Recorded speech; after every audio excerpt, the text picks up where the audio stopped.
Guys, और आज हम part 2 of the sound of music हम पढ़ेंगे, ठीक है।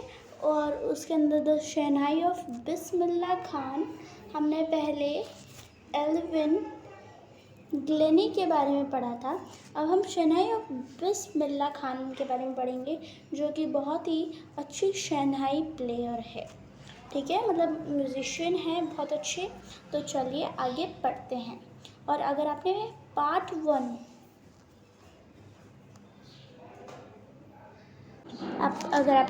वन इसका नहीं देखा है तो देखना ना भूलिएगा, क्योंकि part one very very important है, ठीक है, इसका शहनाई का। उसके अंदर मतलब कि एल्विन ग्लेनी के बारे में पढ़ते हैं। उसको मैं डिस्क्रिप्शन में उसका लिंक डाल दूँगी, तो आप डिस्क्रिप्शन चेक करिएगा। और अगर आपने पार्ट वन नहीं देखा तो सबसे पहले पार्ट वन देखिए, फिर पार्ट टू देखिए, ठीक है। तो चलिए लेट्स गेट स्टार्टेड। या तो हम बिफोर यू रीड को सबसे पहले पढ़ते हैं। Do you know these people? What instrument do they play?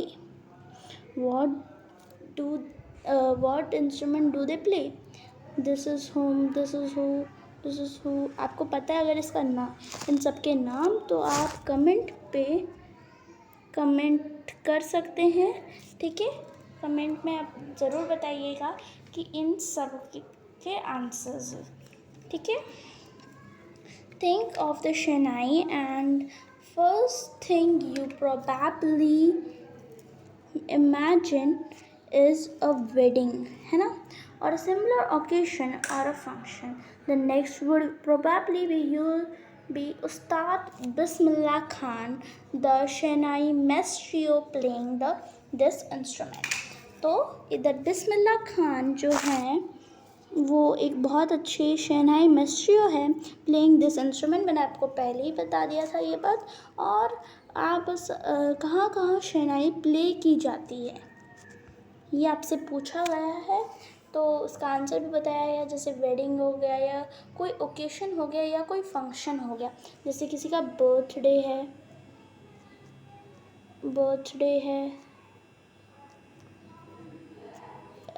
और किसी शॉप का ओपनिंग फर्स्ट डे है, या किसी का न्यू हाउस बना है तो उसके अंदर, है ना, कुछ लोग न्यू हाउस के लिए भी करते हैं। न्यू पेट आया है, ऐसे अलग अलग फंक्शंस होते हैं। वन ऑफ द वेरी, मतलब कि सबके दिमाग में क्या आती है, वेडिंग भी बहुत, मतलब कि अगर ओकेशन बोला जाए तो वेडिंग के पर, या फेस्टिवल्स में भी, कुछ फेस्टिवल्स में भी हम शहनाई प्ले करते हैं, ठीक है। तो चलिए आगे देखते हैं। तो अब इसको थोड़ा जूम कर लेते हैं, ओके। यस, तो एम्परर औरंगज़ेब हैं ban the playing of musical instrument called pungi in the royal residence, for it had a shrill unpleasant sound. तो स्टार्टिंग किस तरीके से हो रही है, जो हमारे एम्परर औरंगज़ेब है उनने बैन किया है म्यूज़िकल इंस्ट्रूमेंट कॉल्ड पुंगी को, बैन कर दिया है in the royal residence, for it had a very shrill unpleasant sound. मतलब कि पहले तो हम समझेंगे श्रिल अनप्लीजेंट साउंड का मतलब क्या होता है। इसका मीनिंग होता है कि बहुत ही, जो हमारे कान को चुभती है साउंड वो, या जैसे कि हम बोल सकते हैं कि बहुत ही लाउड साउंड बोल सकते हैं, ठीक है। और जैसे कि कुछ बर्ड्स भी ऐसे साउंड करते हैं जो कि अनप्लीजेंट होता है, वो हमारे ईयर्स को सूटेबल नहीं होता। उस टाइप का इंस्ट्रूमेंट पुंगी था। जो पुंगी था वो एक shrill and unpleasant sound produce करता था, इसलिए उसको रॉयल रेसिडेंस में बैन कर दिया गया है, ठीक है, किसने किया? औरंगज़ेब ने किया। तो ये आपको मैंने एक बहुत ही अच्छी तरीके से समझा दिया है। तो मेक श्योर दैट इस लाइन को आप बिल्कुल ना भूलें, क्योंकि ये बहुत ही इम्पॉर्टेंट लाइन भी है, फर्स्ट लाइन है एंड वेरी इंपॉर्टेंट लाइन। इसके अंदर से 3-4 क्वेश्चंस बन सकते हैं आपके एग्ज़ाम में। Pungi become the generic name for rhythm noise makers. पुंगी जो था वो, पहले हम समझेंगे जेनेरिक कहाँ गया, जेनेरिक नेम, वो समझेंगे, ठीक है। सो लेट अस अंडरस्टैंड, एक मिनट, हाँ। A name given to a class और a group as a whole. Generic name मतलब हो गया एक ऐसे ग्रुप को दिया गया है जो कि बहुत ही नॉइज़ बनाते हैं, मतलब प्रोड्यूस करते हैं। ओके, समझ आई बात? उन्हीं को जेनरिक नेम, रिडिम, जो नॉइज़ बनाते हैं, मतलब जो नॉइज़ ज़्यादा करते हैं, उनको पुंगी बिकम नॉइज़ मेकर कहा गया है उनको, ठीक है, जो पुंगी बजाते थे। Few had the thought that it would one day be revived। और कुछ लोगों के दिमाग में ये था कि कुछ लोग मतलब सोचते थे कि हाँ, ऐसा ही कोई रिवाइव्ड, मतलब कि एक न्यू लेटेस्ट वर्जन आएगा पुंगी का जो इससे बहुत ज़्यादा बेटर होगा, है ना। रिडीड मतलब रिवाइड नहीं, रिडीड मतलब होता है एक विंड इंस्ट्रूमेंट, जो जैसे फ्लूट है, ऐसे ऐसे, है ना। तो जो पुंगी था वो एक रिडीड था, क्योंकि वो मुंह से बजाया जाता था, ठीक है। ये एक स्टोरी की तरह हम पढ़ रहे हैं, ये एक्चुअली एक स्टोरी है। और स्टोरी को ढंग से समझिए, क्योंकि ये पहले एक स्टोरी है, उसके बाद बिस्मिल्लाह खान जी के बारे में बताया जाएगा। पहले ये वाली स्टोरी कि शहनाई कैसे बनी। पहले तो आता है वो हाउ शहनाई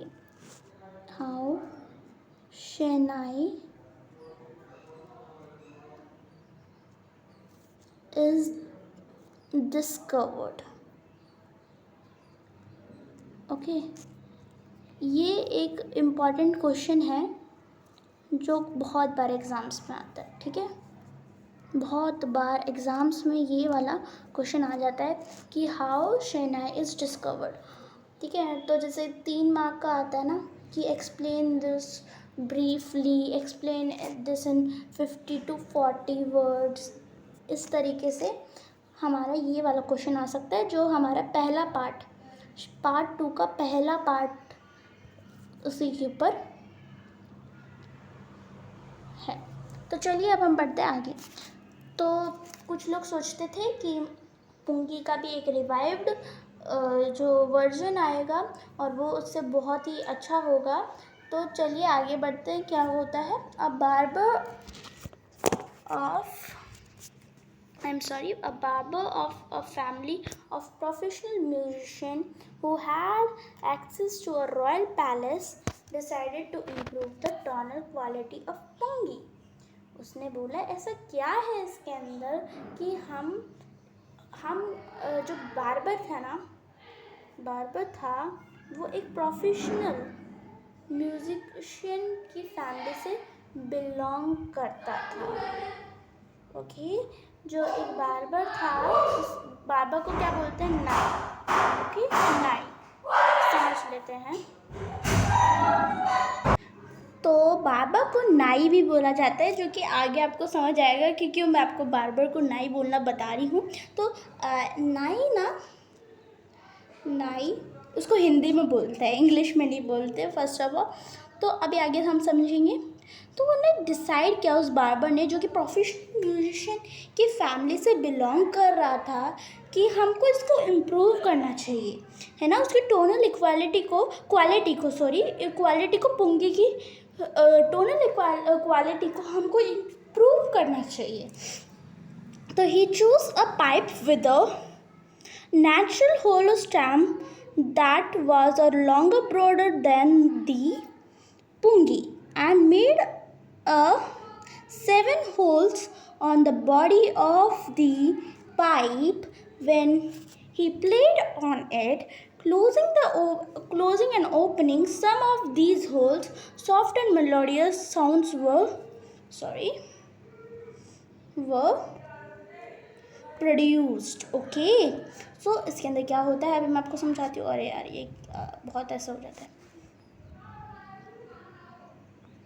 ठीक है, तो उनने सोचा, उनने क्या लिया, उनने लिया, आई विल टॉक हियर, तो उनने एक होलो स्टेम लिया, नेचुरल होलो स्टेम लिया जो कि लॉन्गर था और ब्रॉडर था देन दी पुंगी. तो अब हम पुंगी मान लेते हैं हम इतनी है. ठीक है, तो उसने लिया इतना बड़ा. ओके है ना. देन आफ्टर क्या हुआ, उसने 7 holes on the body of the pipe and when he played on it, closing and opening of these holes, soft melodious sound was produced. तो इसका मतलब ये है कि एक शहनाई है, क्या बताना, ब्रॉडर है थोड़ा सा, मान लीजिए 1 2 3 4 5 6 7, तो 7 ऐसे होल्स बनाए उसने. ठीक है, और जब वो प्ले कर रहा था उसको, तो फिर बहुत ही soft and melodious sound was produce. ठीक है, ओके, आगे बढ़ते हैं सेकंड पैरा के तरफ. He played the instrument before royalty and everyone was impressed. तो जो उसने इंस्ट्रूमेंट को प्ले किया तो बहुत ही रॉयल्टी के सामने तो सब लोग इम्प्रेस हो गए थे. रॉयल्टी मतलब जो किंग की फैमिली को बिलोंग करता है या मिनिस्टर्स को भी रॉयल्टी बोला जाता है. ओके, ठीक है, वो इम्प्रेस हो गए थे. The instrument so different from the pungi had to be given a new name. तो इंस्ट्रूमेंट, उसको पुंगी तो बोला नहीं जा सकता क्योंकि पुंगी तो अलग है. पुंगी ये है, सॉरी, पुंगी क्या है, ये है, सॉरी यार, पुंगी क्या है, पुंगी ये है और शहनाई ये है. ओके, तो हम इसको तो हम जो न्यू इंस्ट्रूमेंट जो बना है उसको पुंगी तो नहीं बोल सकते गाइस, क्योंकि ये तो बहुत ही ज़्यादा मतलब अच्छा प्ले कर रहा है साउंड. तो फिर मैंने बोला था ना, बार्बर को नाई बोला जाता है. और क्योंकि वो शाह के चैम्बर में बजाया गया था शहनाई सबसे पहले, तो शाह प्लस नाई, शहनाई. ओके, इसलिए मैंने आपको बताया था बार्बर को नाई भी बोला जाता है, तो उसको शहनाई बोला गया. ठीक है, उसके बाद न्यू नेम फिर एक न्यू इंस्ट्रूमेंट बन गया विच इज़ शहनाई. तो ये पुंगी है एंड दिस इज शहनाई. ये देखिए कुछ अलग तरीके से है, और ये एक शहनाई फ्लूट के तरीके से है, बट आगे का पार्ट बॉर्डर है और पीछे का ऐसे है, और जो ये है वो कुछ इस तरीके से. मेरी ड्राइंग बहुत बेकार है. तो ये पुंगी है और ये शहनाई है. तो लेट्स गो अहेड. तो the sound of the shehnai began to be considered auspicious, and for this reason it is still played in the temples, and it is an indispensable component of any North Indian wedding. तो sound of shehnai become a very auspicious मतलब कि एक promising to bring a good fortune, मतलब कि बहुत ही अच्छा उसकी अच्छा माना जा रहा था. और जो नॉर्थ इंडियन टेम्पल्स की वेडिंग में भी बहुत ही इसको बचाया जाता था, क्योंकि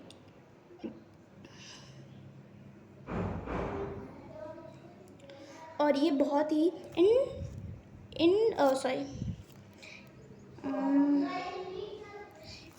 इंडिस्पेंसिबल था, without which a piece of work can not be done. इस टाइप का एक कंपोनेंट था किसी भी शादी के लिए, नॉर्थ इंडियन शादी के लिए. आप इसको ढंग से समझिए, नॉर्थ इंडियन शादी के लिए shehnai is very important for them, north Indian weddings के लिए.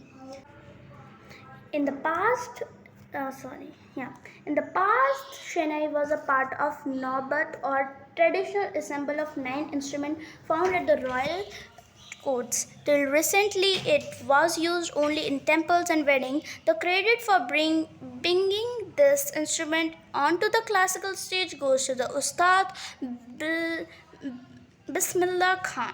तो ये पहले नौबत ट्रेडिशनल असेंबल्स ऑफ 9 इंस्ट्रूमेंट में माना जाता था। जो रॉयल इंस्ट्रूमेंट्स थे उसके अंदर इसका नाम आता था और रॉयल कॉर्ट्स में इसको गाया जाता था। लेकिन उसको क्लासिकल स्टेज पे लाने के लिए उस्ताद बिस्मिल्लाह खान ने बहुत बड़ा योगदान दिया है। As a 5 years old, Bismillah Khan played a gilli danda near a pond in the ancient estate of Durmarao in Bihar. He found it regularly go to the nearby Bihari Ji temple to sing Bhojpuri Chaita, at the end of which he would earn a big laddu weighing 1.2 kg, a prize given by a local Maharaja. This happened 80 years ago, and the little boy has travelled far to earn the highest civilian award in the India, the Bharat Ratna. तो अब 5 साल के बिस्मिल्लाह खान वो गिल्ली डंडा एक pond मतलब तालाब के पास में जाकर खेलते थे, जो कि कहाँ पर है Indian state of Dumraon in Bihar, and it would be regularly go to और वो हर दिन जाते थे Bihari ji temple to sing the Bhojpuri चैताना। ओके, और उसके फलस्वरूप मतलब कि उसके रिजल्ट में उनको क्या मिलता था? उनको मिलता था 1.2 kg का लड्डू। किसके द्वारा? Let me tell you, local महाराज के द्वारा। ओके, लोकल महाराज के द्वारा। तो फिर ये 80 years ago हुआ था, और ये इसी लिटिल बॉय ने ट्रैवल किया बहुत आगे तक और भारत रत्ना पाया, which is highest civilian award in India. Okay, highest civilian award क्या है? आपके एग्ज़ाम में भी आ सकता है कि हाईएस्ट सिविलियन अवार्ड क्या है, विच इज़ भारत रत्न। मैंने बहुत एरो कर दिए इसके। भारत रत्न किसको मिला था? बिस्मिल्लाह खान को मिला था। और ये जो 5 साल के बिस्मिल्लाह खान थे, उन्हीं ने ये आगे जाकर पाया था। तो अब हम समझेंगे कि बिस्मिल्लाह खान की बायोग्राफी। ओके, क्लास खत्म। Born on 21st March 1916, Bismillah belonged to a well-known family of musicians from Bihar. His grandfather, Rasul Buks Rah Khan, was the Shehnai Nawab of the Bhojpuri King's Court. His father, Pai Gulmar Buks, and other paternal ancestors were also great Shehnai players. तो बिस्मिल्लाह खान कब born हुए थे? चलिए अब हम इसको समझेंगे। बिस्मिल्लाह खान 21 मार्च 1916 को बॉर्न हुए थे, और कहाँ पर और किधर? बिहार में हुए थे। और किसकी फैमिली में? Family of musicians. और उनके जो ग्रैंडफादर थे रसूल, और जो उनके वो भी बहुत अच्छे शहनाई नवाब थे भोजपुरी किंग्स कोर्ट में। और उसके जो पापा थे पैगमार, वो भी बहुत ही अच्छे शहनाई प्लेयर थे, और उनके other paternal ancestors were also great shehnai players. उनके जो पैटर्नल पूर्वज थे वो भी बहुत अच्छे शहनाई प्लेयर थे। ठीक है, अब आप बोलोगे पैटर्नल क्या होता है और मैटरनल क्या होता है? अब आप बोलोगे मैटरनल क्या होता है, पैटर्नल तो अभी सुना, मैटरनल क्या होता है कुछ लोगों को पता होगा, कुछ लोगों को नहीं पता होगा, तो मैं समझाती हूँ। ओके, तो जो पैटर्नल होते हैं वो पापा के साइड के होते हैं और जो मैटरनल होते हैं वो मम्मी के साइड के होते हैं। जैसे आपकी नानी है, सॉरी, जो आपकी नानी है वो आपकी मैटरनल ग्रैंड मदर हो जाएगी, ओके। और जो आपकी दादी है वो आपकी पैटर्नल ग्रैंड मदर हो जाएगी। समझ आई? तो उनके जो पापा के साइड के एंसेस्टर्स थे बहुत अच्छे शहनाई प्लेयर थे। तो मैंने आपको एक कंसेप्ट क्लियर करवा दिया पैटर्नल और मैटरनल का। तो आगे बढ़ते हैं, 5th पैराग्राफ को समझेंगे। तो मैं इसको आधे पैराग्राफ को रीड आउट कर रही हूँ इधर तक, ठीक है। उसके बाद मैं समझाऊंगी, ओके, इधर तक, okay. So the young boy took to music early in life. At the age of 3 years, his mother took him to his maternal uncle's house in the Benares, which is now Varanasi.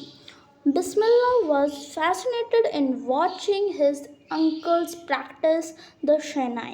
His uncles means maternal uncles, was practicing the Shehnai, okay, and he always watches that how they play Shehnai.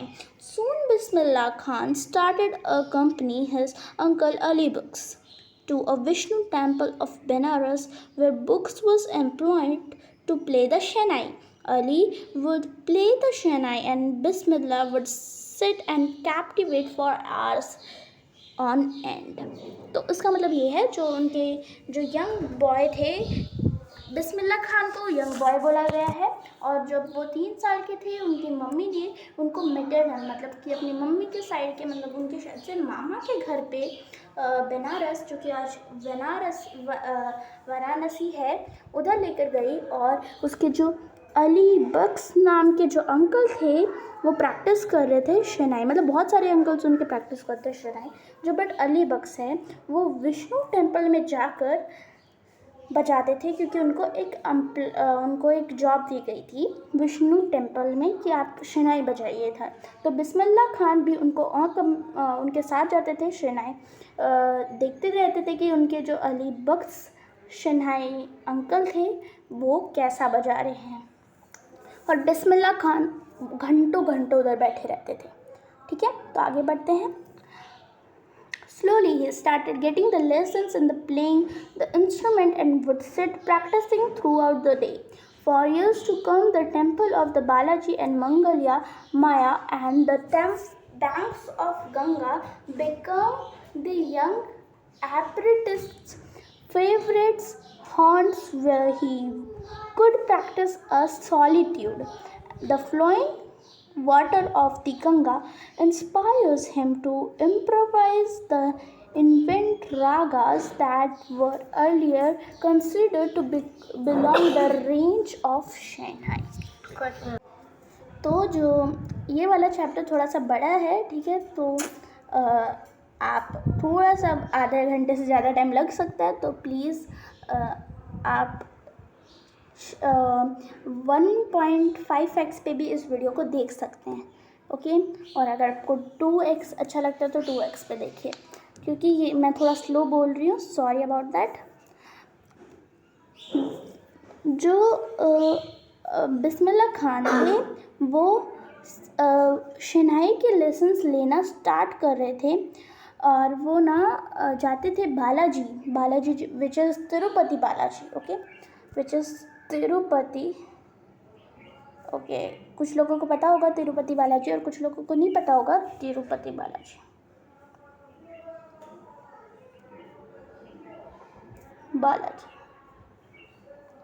Okay. Tirupati Balaji जो कि आंध्र प्रदेश में है, AP Andhra Pradesh में है। और मंगल्या मैया bank of Ganga में वो जाते थे और प्रैक्टिस करते थे शहनाई की। ओके, और उनको उधर जाकर बजाना शहनाई बहुत ही अच्छा लगता था, और उनकी गंगा जी उनको इंस्पायर करती थी और इम्प्रोवाइज़ करती थी कि शहनाई पे अलग अलग राग वो बजाए। ठीक है, राग क्या होते हैं अब बहुत सारे लोगों को नहीं पता और कुछ लोगों को पता भी होगा।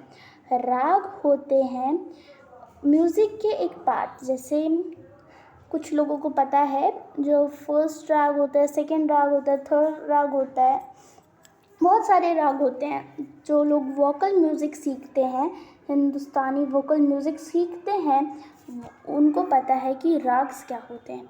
वो जो गाना गाते हैं उसके छोटे छोटे पार्ट्स बोल लो, और इन्हीं राग्स पे डिपेंड होकर और सॉन्ग्स बनते हैं। तो चलिए, और ऐसा होता है कि राग्स अलग अलग होते हैं। एक जैसे बिलावर एक राग है, ठीक है, और उसी के जैसा बहुत सारे राग्स हैं। तो अलग अलग जगह अलग अलग उसी नाम के बहुत सारे राग होते हैं, लेकिन जो उनकी मेन जो बिलावर राग है वो सेम रहता है, अलग अलग ट्यूनिंग्स रहते हैं। The age of 14, Bismillah accompanied his uncle to Allahabad music conference. At the end of his ritual, Ustad Faiza Khan patted the young boy's back and said, "Work hard and you shall make it." With the opening of All India Radio in Lucknow in 1938 came Bismillah Big Break. He soon became an often heard shehnai player on radio. जब बिस्मिल्लाह खान 14 साल के थे तो वो Allahabad music conference पे गए थे, जहाँ पर उस्ताद फैज़ा खान ने उनकी बैक पे पैट कर बोला कि अच्छे से काम करो और तुम करके दिखाओगे। और ऑल इंडिया रेडियो पे लखनऊ में वो आए थे, और 1938 में वो एक शहनाई प्लेयर रेडियो में बने। ठीक है, तो जब when the India gained independence on 18 August 1947, Bismillah Khan became the first Indian to greet the nation with his Shehnai. He poured his heart out into the Rag Kafi from the Red Fort to an audience which included Pandit Jawaharlal Nehru, who later gave him a tryst with destiny speech. तो इसके अंदर क्या होता है कि जो all India gain जब India ने इंडिपेंडेंस गेन की थी 15 अगस्त 1947 में, तब बिस्मिल्लाह खान ने इंडिया को फर्स्ट टाइम शहनाई से ग्रीट किया था, और वो भी कहाँ पर, red fort to the audience, और वो भी राग काफ़ी, जो कि बहुत ही ब्यूटीफुल राग है। तो फिर रेड फोर्ट में, और जो कि राग काफ़ी बहुत ही सुंदर और ब्यूटीफुल राग है, वो रेड फोर्ट में उन्हें गाया, जहाँ पर पंडित जवाहरलाल नेहरू भी थे, और उन्हें फेमस स्पीच भी दी थी, trustee with destiny. So Bismillah Khan has given many memorable performances both in India and abroad. His first trip abroad was to Afghanistan, where King Zahir Shah was so taken in by the maestro that he gifted him a priceless Persian carpets and other souvenirs. And other kings of Afghanistan was not the only one to be fascinated with Bismillah's music. Film director Vijay Bhatt was also impressed with after hearing Bismillah play at the festival that he named a film after the instrument called Gunj Uthi Shehnai. इसके अंदर क्या होता है, बिस्मिल्लाह खान जो है वो बहुत ही memorable performance देते हैं इंडिया और अब्रॉड दोनों में। उनकी पहली अब्रॉड ट्रिप थी जो कि अफ़गानिस्तान में थी, जहाँ पर जो किंग ज़ाहिर शाह थे वो, और अफ़गानिस्तान के जो किंग थे ज़ाहिर शाह, उनने बहुत ही मेस्ट्रियो गिफ्ट दिया, जो कि प्राइसलेस था, पर्शियन कारपेट एंड सोवेनियर। जिनको सोवेनियर का मतलब नहीं पता, वो कि ये बहुत ब्यूटीफुल होते हैं, ठीक है, बहुत ही ब्यूटीफुल सोवेनियर्स होते हैं। लाइक एक तरीके से हम बोलते हैं उसको उसको हम बोलते हैं लाइक फ्लावर पॉट होते हैं ना, बट बहुत ही सुंदर होता है वो। फ्लावर पॉट्स नहीं होते, बट वो बहुत ही अलग ही नाम होता है उसको, सोवेनियर, और बहुत ही ब्यूटीफुल होते हैं, ठीक है। और आप सर्च कर सकते हैं गूगल पे सर्च करिएगा, ठीक है। और ये और उनको पर्शियन कारपेट्स भी देते और fascinating priceless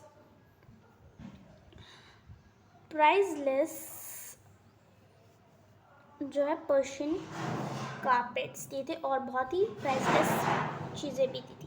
the king of Afghanistan was not only one to be, जो अफगानिस्तान के राजा ही नहीं थे, और विजय भट्ट जो कि बहुत ही अच्छे फिल्म डायरेक्टर थे, उनने भी उनकी इससे बहुत इम्प्रेस हुए थे और बहुत ज़्यादा इन्फ्लुएंस हुए थे, और उसी पे उनने एक मूवी बना डाली, फिल्म बोलते हैं जिनको, बना डाली। गूंज उठी शहनाई, मीन्स शहनाई गूंज उठी, मतलब कि शहनाई बोल उठी, इट्स लाइक दैट, ठीक है। और एक अभी हम उसके अंदर उनकी एक उनने उनका बिस्मिल्लाह खान जी की ये फिल्म बहुत हिट हुई थी, और उसके अंदर उन्होंने एक गाना गाया था, दिल का खिलौना है टूट गया, turned into a nationwide chartbusters. Despite this huge success in the Hollywood world, Bismillah Khan ventured in the film music was limited to Vijay Bhatt's Gunj Uti Shanai and Vikram Srinivas' Kannada venture Sadhaneep Apanna. I just cannot come to terms with artificiality and glamour of the film world, he says with emphasis. तो ने बिस्मिल्लाह खान जी ने जो विजय भट्ट की गूंज उठी शहनाई में एक गाना गाया था, दिल का खिलौना है टूट, ये बहुत ही अच्छा गाना था। और उनने एक और ही मूवी की थी जो कि श्रीविनास कन्नड़ा वेंचर था, और उनने सिर्फ 2 ही मूवी करी और वो भी लिमिटेड थी, क्योंकि इट्स वेरी इम्पॉर्टेंट आइडिया है जो कि मेरे को बहुत अच्छा लगा बिस्मिल्लाह खान का। आई थिंक आपको भी अच्छा लगेगा कि मूवीज़ में बहुत ही आर्टिफिशियल बातें बताई जाती है, जैसे कि बहुत ही आर्टिफिशियल, लाइक अभी अलग ही लाइक कल की जो था, कल की है, ऊपर क्या कर रही है तू, आदि पुरुष है, कल की और आदि पुरुष है, वैसे बहुत ही उसके अंदर आर्टिफिशियल चीज़ें होती हैं। तो आर्टिफिशियल चीज़ें मेरे को भी पसंद है, लेकिन जो मूवीज़ अच्छी होती है, लेकिन आर्टिफिशियलिटी के वजह से जो बिस्मिल्लाह खान जी थे उनने मूवीज़ को क्विट कर दिया था और सिर्फ 2 ही मूवीज़ करी थी। Awards and recognition came the thick and fast. Bismillah Khan became the first Indian to be invited to perform at the prestigious Lincoln Center Hall in the United States of America. He also took a part in the World Exposition in Montreal, in the Cannes Art Festival, and in the Oscar Trade Fair. So well known did he become internationally that an Tahar Mosque Ustad Bismillah Khan Auditorium in Tehran was named after Tahar Mosque Ustad Bismillah Khan. तो अब आवाज़ और recognition की बात करें तो sorry, मैं थोड़ा फास्ट बोल रही होंगी क्योंकि वीडियो बहुत ज़्यादा ही लंबी बन रही है, इसलिए मैं थोड़ा फास्ट बोल रही हूँ और आपको एक्सप्लेनेशन अच्छे से दे रही हूँ कि जो बिस्मिल्लाह खान थे उनको इनवाइट किया गया था प्रेस्टिजियस मतलब ऑनरेबल लिंकन सेंटर हॉल में, जहाँ पर यूनाइटेड स्टेट्स ऑफ अमेरिका ने बुलाया था और एक आर्ट फेस्टिवल किया था बिस्मिल्लाह खान जी के लिए, और उनको इस पे अवार्ड भी मिला था, और उन्हीं के नाम पे एक मॉस्क्यू उस्ताद बिस्मिल्लाह खान ऑडिटोरियम रखा गया है, ठीक है। तो national awards like Padmashri and Padma Bhushan and the Padma Vibhushan were also confirm on him. उनको ये सारे पुरस्कार मिले हैं जो कि बहुत ही इम्पॉर्टेंट हो जाता है, मतलब बहुत ही इम्पॉर्टेंट पर्सनालिटी बन जाती है ये बिस्मिल्लाह खान जी की, कि उनको इतने सारे अवार्ड्स मिले जो कि नेशनल अवार्ड्स है, और उसके साथ ही साथ उनको मिला है भारत रत्न, ठीक है। और वो भी मिला था 2001 में, ओके, 2001 में।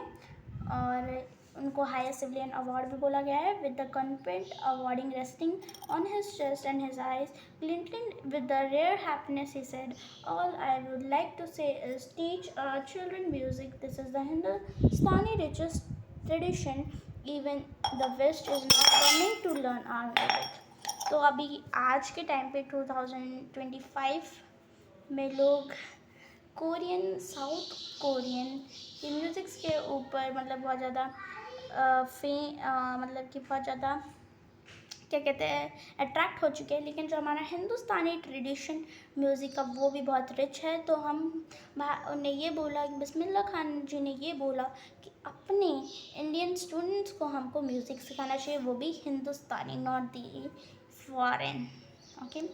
तो हमको इस बात का ध्यान देना चाहिए कि हमको हिंदुस्तानी म्यूज़िक भी सुनना चाहिए, ठीक है।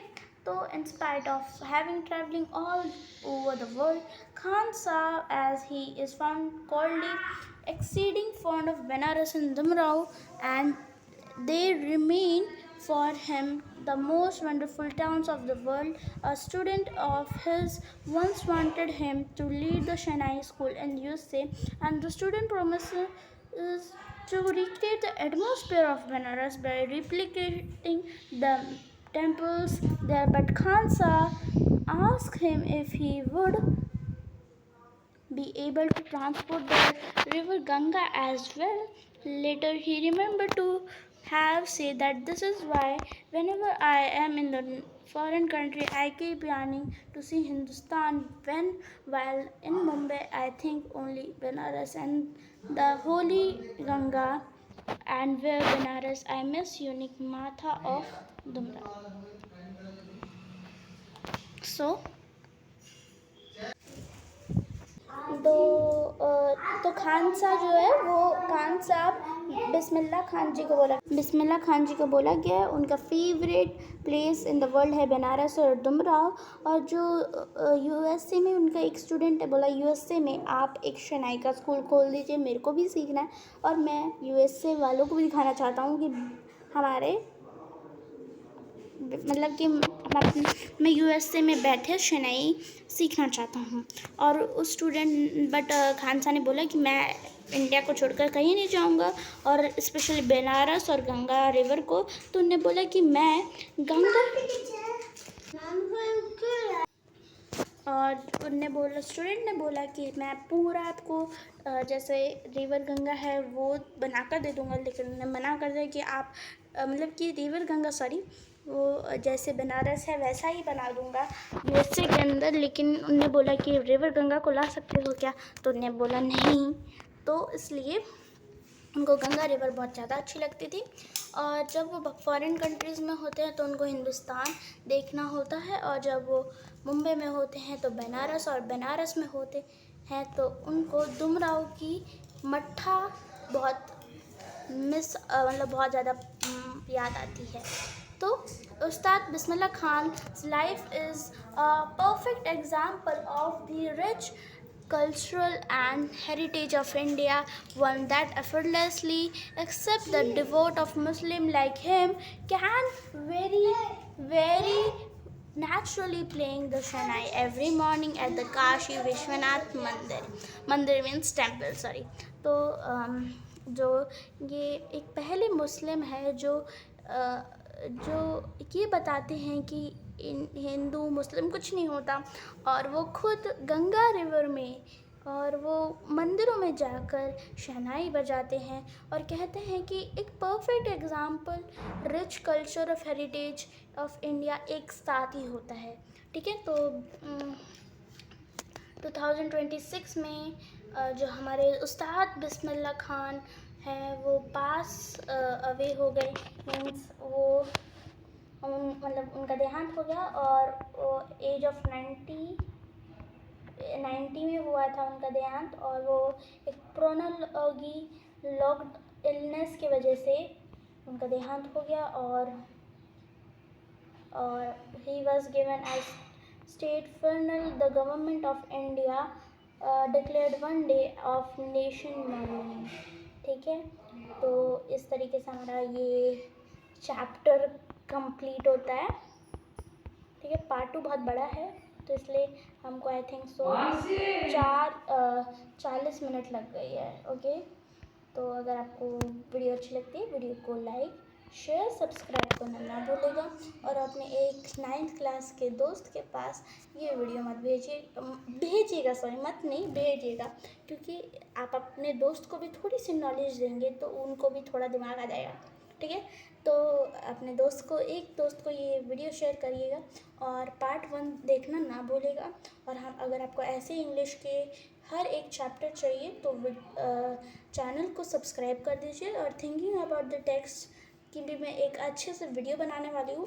नेक्स्ट वीडियो इसी के ऊपर होगी, जिसके अंदर मैं वर्किंग विद टेक्स्ट आपका जो पार्ट 1 का है वो भी डिस्कस करूँगी, और उसके साथ ही साथ पार्ट 2 का थिंकिंग विद द टेक्स्ट मैं आपको साथ एक्सप्लेन करने वाली हूँ।